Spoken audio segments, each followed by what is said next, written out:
In this video, we're going to be solving problems with rational numbers. When solving word problems, read the problem multiple times. I recommend reading the problem 2 or 3 times. That way, hopefully, you won't miss any of the key details. Look for keywords that will help you identify the operation needed to solve the problem. All right, there will also be keywords that will help you determine the signs of your numbers. Should your numbers be represented by positives or should your numbers be represented by negatives? All right, make sure that you show all of your work to support your answers. And if your answer is a fraction, please make sure that it is in simplest form. Most importantly, all answers to word problems need to include labels. So you can't just have a number as your answer, you need to have a label on your number as well.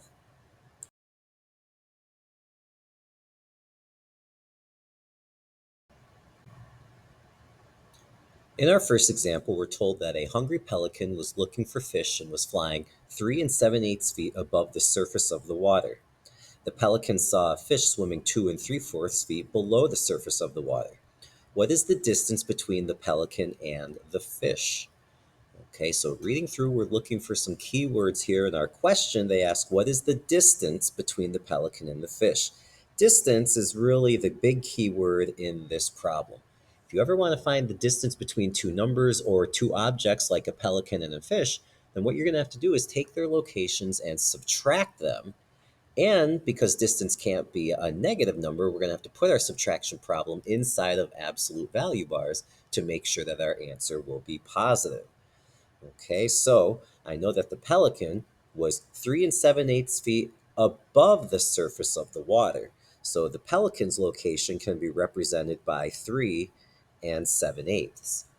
I also know that the fish was swimming 2 and 3/4 feet below the surface of the water. So the fish could be at a point represented by -2 and 3/4. What I need to do with these numbers now to figure out the distance between them, I have to subtract them. So I'm going to do 3 and 7/8 minus -2 and 3/4.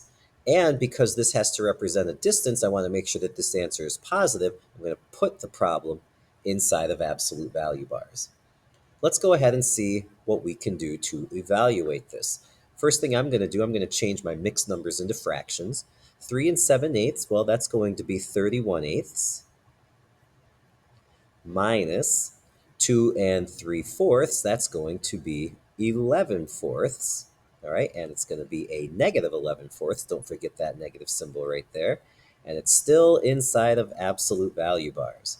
So we have 31/8 minus -11/4. Next thing I'm going to do is get common denominators. Eighths and fourths, I'm going to use 8 as my denominator. So this is going to be 31/8 minus negative, well, 4 times 2 is 8, 2 times 11 is 22. So 31/8 minus -22/8, again, still in absolute value bars. Now I'm going to evaluate 31/8 minus -22/8. I'm just going to bring this over here where I've got a little more space. Well, this subtraction problem is equivalent to the following addition problem. We would keep 31/8 the same, and instead of subtracting -22/8, we would add the opposite, which is +22/8. And that's still in absolute value bars. Now when I add 31/8 and 22/8, that's going to give me 53/8, which is the number inside of absolute value bars. So now I am ready to take the absolute value of my number to represent my distance. The absolute value of 53/8 is 53/8. And if we were to write that as a mixed number, that would be equivalent to 6 and 5/8. 8 goes into 53 6 times. 6 times 8 is 48, so there were still 5/8 left over. So we get this answer here of 6 and 5/8, but what does it mean? The question said, what is the distance between the pelican and the fish? Well, now I can say that the pelican and fish are 6 and 5/8, and the units are feet apart. The pelican and the fish are 6 and 5/8 feet apart. So again, we're going to set up our problem with a nice mathematical expression. We're going to show all the work that we need to do to come up with our numerical answer, but then we also have to include a label to answer the question. The pelican and the fish are 6 5/8 feet apart.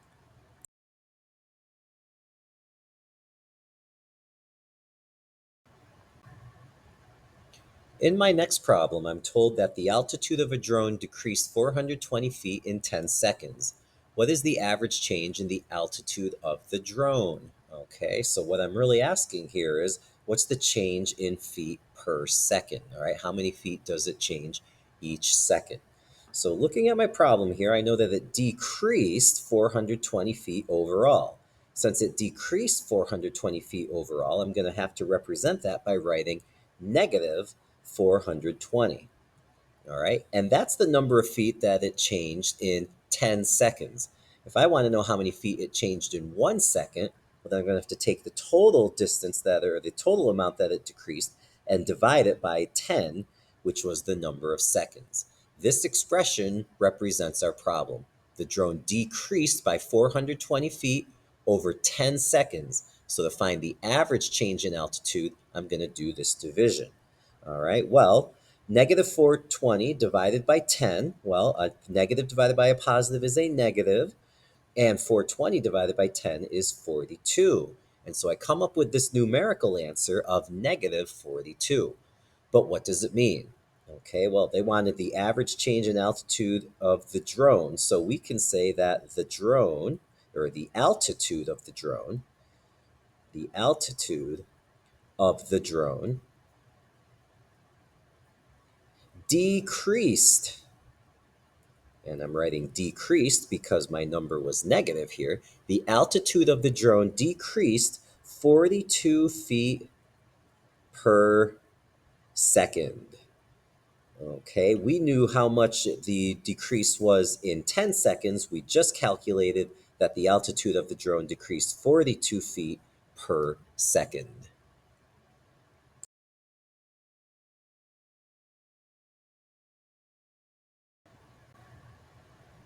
In my next example, I'm told that Bill won 7/8 of the 16 games that he played. How many games did he win? All right, so reading through this example, the key is actually going to be right here where they say 7/8 of the 16 games. All right, when they want a fraction of a number, the way that you're going to calculate that is by taking your number and your fraction and multiplying them together. To find 7/8 of the 16 games, I'm going to do 7/8 times 16. And that multiplication problem will give me the answer that I'm looking for. 16, remember, is the same as 16 over 1. So I have 7/8 times 16 over 1. Before I multiply my fractions, though, I'm going to look and see if I can simplify. And I see that I can with 16 and 8. Their common factor is 8. 8 goes into itself once, and 8 goes into 16 two times. And now I've taken care of all the simplifications, so now I'm going to multiply. 7 over 1 times 2 over 1 equals 14 over 1, which is just 14.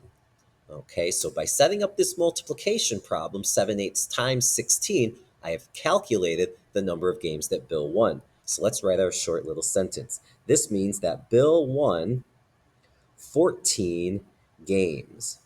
All right, he played a total of 16 games, but Bill won 14 of them.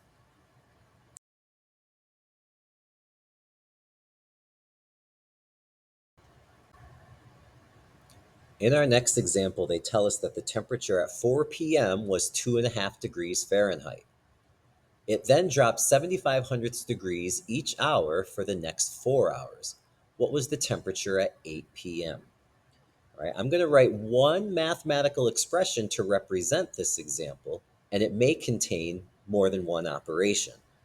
Okay, so I'm going to read through all my keywords together. I'm going to see how I might be able to set this up.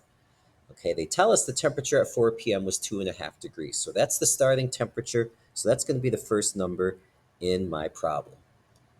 They then tell us that the temperature dropped 75 hundredths degrees each hour for the next 4 hours. Well, to show that the temperature is dropping 75 hundredths degrees, I'm going to subtract off 75 hundredths degrees. Okay, but it drops 75 hundredths degrees every hour, each hour, for 4 hours. So I'm going to take this drop of 75 hundredths degrees per hour and multiply that by the 4 hours that they referenced in the problem. Okay, they want to know what was the temperature at 8 p.m. Well, the temperature at 4 p.m. was 2.5 degrees. 4 hours later, we want to know the temperature because it's dropping 75 hundredths degrees each hour for the next 4 hours. So our expression says 2.5 minus 75 hundredths times 4. I have subtraction and I have multiplication. By following the order of operations, I know I should multiply first. So I'm going to have 2.5 minus however much 75 hundredths times 4 is. Well, we can easily do that over here. 75 hundredths times 4. 5 times 4 is 20. And 4 times 7 is 28. Add 2 is 30. And 4 times 0 is 0. Plus 3 is 3. And then I need 2 decimal places because I had hundredths multiplied by a whole value. 75 hundredths times 4 is 3. So I'm going to have 2.5 minus 75 hundredths times 4 was 3. Now I have 2.5 minus 3. That's the same as doing 2.5 plus negative 3. And looking at this addition problem, they have different signs. I'm going to keep the sign of the number with the bigger absolute value, which is the negative 3. So I know my answer here is going to be negative. And I'm going to subtract the absolute values of these numbers. Well, 3 minus 2.5 is 1/2. And so I'm going to get negative 5/10 as my numerical answer. But what does it mean in this question? Well, they wanted to know what was the temperature at 8 p.m. At 4 p.m., it was 2.5 degrees Fahrenheit. It dropped 75 hundredths degrees for the next 4 hours. So now this must be the temperature at 8 p.m. So I can say the temperature at 8 p.m. was negative 5/10 degrees Fahrenheit. All right, it started at 2.5 degrees Fahrenheit. It drops 3 degrees over the next 4 hours, meaning that it's going to be negative 5/10 degrees Fahrenheit at 8 p.m.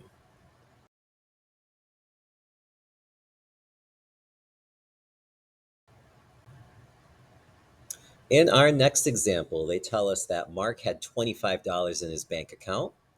His parents Venmoed him $80 for his birthday, but Mark forgot to transfer the $80 into his account.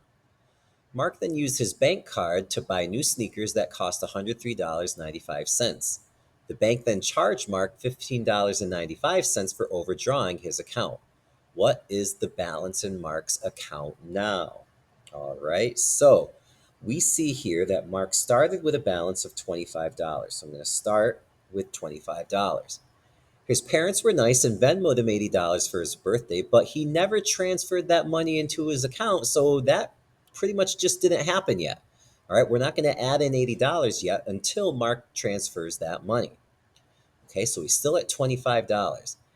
He then uses his bank card to buy sneakers that cost $103.95. When you're buying something from your account from using your bank card, you have to subtract that amount from your balance. So we're going to subtract out $103.95. Okay, well, if he only had $25 in there, he's not going to have enough money in his account to cover the cost of the shoes. So he's going to overdraw his account. And banks charge you a penalty anytime that you withdraw more than what you have in your account. So Mark's bank charged him $15.95 for overdrawing his account. So Mark is then going to have to subtract off an extra $15.95. So this expression represents our problem. He started with $25. He took out or borrowed or spent, I should say, $103.95 on shoes. And then he was charged $15.95 for overdrawing his account. Let's go ahead and see if we can evaluate this. The first thing I'm going to do with my subtractions is make them additions. 25 minus 103.95 is the same as adding negative 103 and 95 hundredths. And then subtracting 15 and 95 hundredths is the same as adding negative 15 and 95 hundredths. Now I'm going to work from left to right since it's just addition. 25 plus negative 103 and 95 hundredths. The signs are different. I'm going to keep the sign of the number with the bigger absolute value, which is going to be my negative number. So I know this is going to be a negative. And then since the signs are different, I need to subtract the absolute values. So the absolute value of negative 103.95 is 103.95. And the absolute value of 25 is 25. And I'm going to subtract those absolute values. 5 minus 0 is 5. 9 minus 0 is 9. 3 minus 5 we can't do, so we're going to make that 13. The 0 is going to become a 9, and we actually borrow from that 1, which will make a 0. 13 minus 5 is 8, and 9 minus 2 is 7. So we're going to get negative 78 and 95 hundredths. Now I'm going to add to that negative 15 and 95 hundredths. The signs now are the same, so I'm going to keep that sign. It's going to be negative again. And when the signs are the same, we add the absolute values. So I'm going to take 78 and 95 hundredths, and I'm going to add to it 15 and 95 hundredths, which are the absolute values of these numbers. 5 and 5 is 10, carry a 1. 1 plus 9 plus 9 is going to be 19, carry a 1. 1 plus 8 plus 5 is going to be 14, carry a 1. And 1 plus 7 plus 1 is 9. So we're going to get negative 94 and 90 hundredths. This is the numerical answer. What does it mean for our question? Well, it represents Mark's bank account balance now. And since it's negative, this means that Mark is in debt by $94.90. Okay, a negative balance means that Mark is in debt, $94.90.